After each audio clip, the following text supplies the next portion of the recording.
നമസ്കാരം. ഞാൻ നിങ്ങളുടെ സ്വന്തം ശരവൺ മഹേശ്വർ.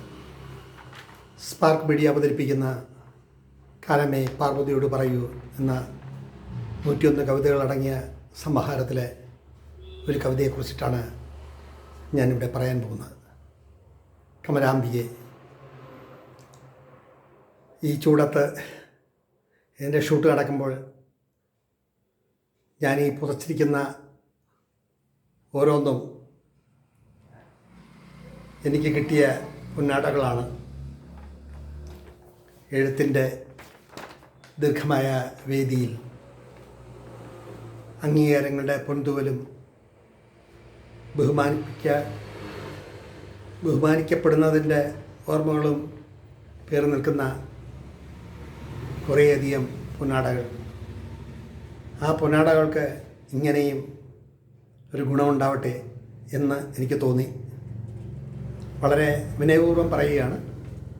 എത്രയോ കാലങ്ങളായി സൂക്ഷിച്ചു വച്ചിരിക്കുന്ന ഒരുപാട് പൊന്നാടകളിൽ കുറേയധികം മറ്റു പലർക്കും നൽകി, കുറച്ച് ഇപ്പോഴും ശേഷിക്കുന്നു.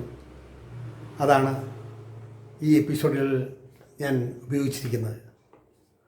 സംഗീതം എന്ന് പറയുന്നത് ഇഷ്ടപ്പെടാത്ത ആയി ലോകത്താരും ഉണ്ടാവില്ല.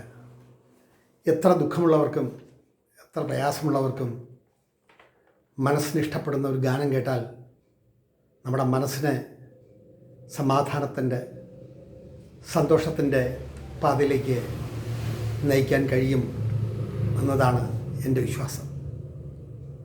എൻ്റെ ഈ ജീവിതത്തിൽ ഒരുപാട് പ്രതിഭകളുടെ സംഗീത കച്ചേരികൾ കേൾക്കാൻ ഇടവന്നിട്ടുണ്ട്. ഭാരതരത്നം കിട്ടിയ എം എസ് സുബ്ബലക്ഷ്മി, ഭാരതരത്നം കിട്ടിയ പണ്ഡിറ്റ് രവിശങ്കർ, ഭാരതരത്നം കിട്ടിയ പണ്ഡിറ്റ് ഭീംസെൻ ജോഷി, നെയ്യാറ്റിൻകര വാസുദേവൻ, പർവീണ സുൽത്താൻ, അങ്ങനെ തുടങ്ങി ഒരുപാട് പേർ, ഡോക്ടർ ബാലമുരളീകൃഷ്ണ, മഹാരാജപുരം സന്താനം, ശേഷഗോപാലൻ, അങ്ങനെ എണ്ണിയാൽ തീരാത്തവരുടെ കർണാടക സംഗീതവും വെസ്റ്റേൺ സംഗീതവും എല്ലാം കേൾക്കാനും ആസ്വദിക്കാനും ഒക്കെ ഇടവന്നിട്ടുണ്ട്. എൻ്റെ മനസ്സിനെ അസ്വസ്ഥമാക്കുന്ന നിമിഷങ്ങളിലെല്ലാം ഞാൻ കേൾക്കുന്നത് കർണാടക സംഗീതമാണ്. ഓരോരുത്തർക്കും ഓരോത്തരം താല്പര്യങ്ങളാണ്. പക്ഷേ എന്നെ മഥിക്കുന്നതും എൻ്റെ മനസ്സിനെ ദ്യോതിപ്പിക്കുന്നതുമായ ഒന്ന് സംഗീതമാണ്. സംഗീതം മനസ്സിലുണ്ടാക്കുന്ന ചലനങ്ങൾ അത് പറഞ്ഞറിയിക്കാവതല്ല. എത്രയോ നിമിഷങ്ങൾ കേട്ടിട്ടുള്ള എത്രയോ പേരുടെ പുല്ലാങ്കുഴൽ വാദനവും സിത്താർ വാദനവും,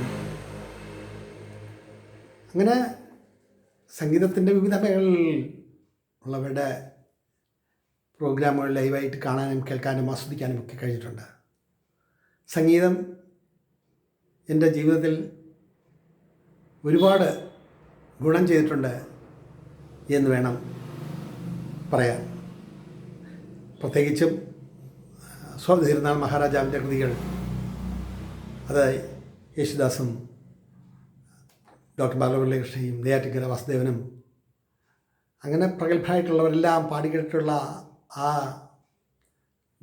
കീർത്തനങ്ങൾ നമ്മുടെ മനസ്സിലുണ്ടാക്കുന്ന അവാച്യമായിട്ടുള്ളൊരു അനുഭൂതി, അത് പറഞ്ഞറിയിക്കാൻ കഴിയില്ല തന്നെ. അങ്ങനെ അതിൻ്റെ ഓർമ്മപ്പെടുത്തലിലൂടെയാണ് ഈ കവിത കമലാംബികെ. അതിലെ ഏതാനും വരികൾ നിങ്ങളെ കേൾപ്പിക്കാം.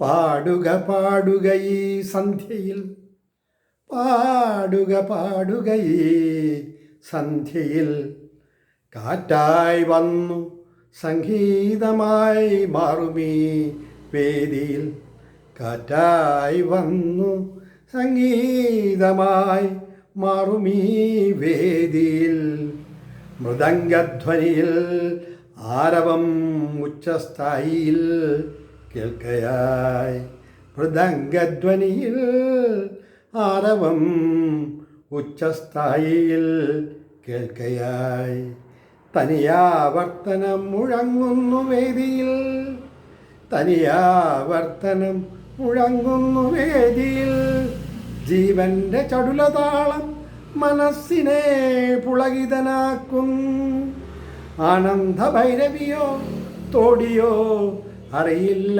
എന്നാലും സംഗീതം നൽകുന്ന സുഖം കോൾമയിർ കൊള്ളിക്കുന്നു പലപ്പോഴും പാടുക പാടുക ഈ സന്ധ്യയിൽ പാടുക പാടുക ഈ സന്ധ്യയിൽ കാറ്റായി വന്ന് സംഗീതമായി മാറുമീ വേദിയിൽ മൃദംഗധ്വനിയിൽ ആരവം ഉച്ചസ്ഥായിയിൽ കേൾക്കയായി ഉച്ചസ്ഥായിയിൽ കേൾക്കയായി. തുടർ വരികളും അതിൻ്റെ ദൃശ്യങ്ങളും നിങ്ങൾ കാണുമല്ലോ. ഇവിടെ ചുരുക്കട്ടെ എൻ്റെ വാക്കുകൾ. നന്ദി, നമസ്കാരം.